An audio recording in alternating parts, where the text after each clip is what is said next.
देश की राजधानी दिल्ली में आजकल बड़ा गड़बड़ चल रहा है। एक और तो लोग गड्ढे में गिरकर अपनी जान गंवा रहे हैं, वहीं दूसरी ओर सरकार अपने आप को जनता का हितैषी दिखाते हुए ऐसे ऐसे कारनामे कर रही है कि दिल्ली सरकार पर अब हंसी आने लगी है।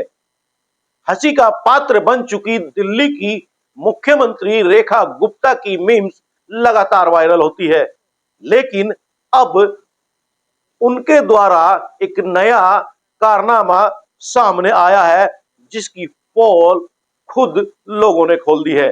दरअसल अभी कुछ दिन पहले राजधानी की मुख्यमंत्री रेखा गुप्ता ने दिल्ली वासियों को 500 इलेक्ट्रिक बसों की सौगात दी थी। पिछले काफी समय से दिल्ली की सड़कों पर बसों की मारामारी चल रही है।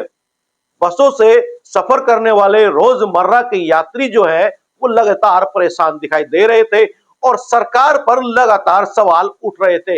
एक समय में पिछली सरकार जब बसों को सड़क पर उतारना चाहती थी तो नेहरू स्टेडियम के पास बने डिपो में कई सैकड़ों बसें सिर्फ इसलिए रुकवा दी गई थी कि उनका प्रपोजल जो है सरकार का वो ठीक नहीं है। धूल खाकती ये बसें काफी समय तक वहां खड़ी रही। हालांकि नई सरकार आई तो वो नियम बदला या वो जितने भी रूल थे वो कैसे पूरे हो गए ये तो शायद एलजी साहब को ही पता होगा, क्योंकि आजकल वो दिखाई नहीं दे रहे हैं। लेकिन मैं अब आता हूं दिल्ली की सरकार पर।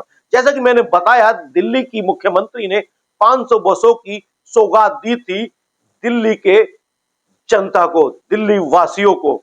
लेकिन डीटीसी और इन बसों पर काम करने वाले एक कर्मचारी ने पूरी पोल खोल के रख दी, दिल्ली सरकार का आईना सामने ला के रख दिया। उसने बताया कि अलग अलग डिपो से, यानी कि दिल्ली के अलग अलग डिपो से जो पहले से सड़कों पर बसें चल रही है, उन्हीं बसों को वहां पर मंगाया गया। किसी डिपो से 10 तो किसी 8, ऐसे सैकड़ों बसें वहां मंगाई गई और फिर उसका उद्घाटन कर दिया गया। ये वाकई में ही सोचने वाली बात है। क्या दिल्ली सरकार जनता को बेवकूफ बना रही है या फिर अपने आप को?